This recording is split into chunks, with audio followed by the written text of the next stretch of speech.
জেলা আমির মহোদয় আপনাদের সামনে ব্রিফিং করেছেন।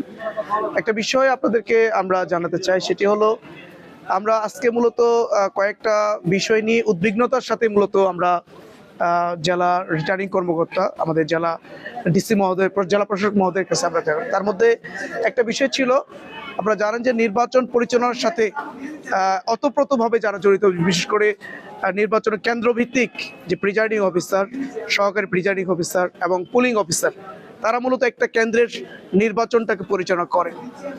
ইতিমধ্যেই গত 2 দিন ধরে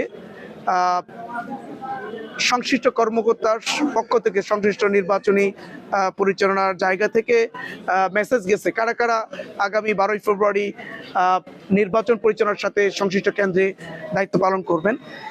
এগুলো পর্যালোচনা করে দেখা গেছে মানুষের কাছে একটা বিষয় মানে উদ্বিগ্নতা দেখা দিয়েছে। সেটি হলো, একটা রাজনৈতিক দল, একেবারে স্পষ্ট করে যদি বলি তাহলে বিএনপির আদর্শের টিচারদেরকে এই প্রিজাইডিং, সহকারী প্রিজাইডিং এবং পুলিং অফিসার হিসেবে তাদেরকেই অধিকাংশ জায়গায় তাদেরকে প্রায়োরিটি দেওয়া হয়েছে, যেটা একটা সুষ্ঠু গ্রহণযোগ্য নির্বাচনের জন্য মারাত্মক প্রতিবন্ধক।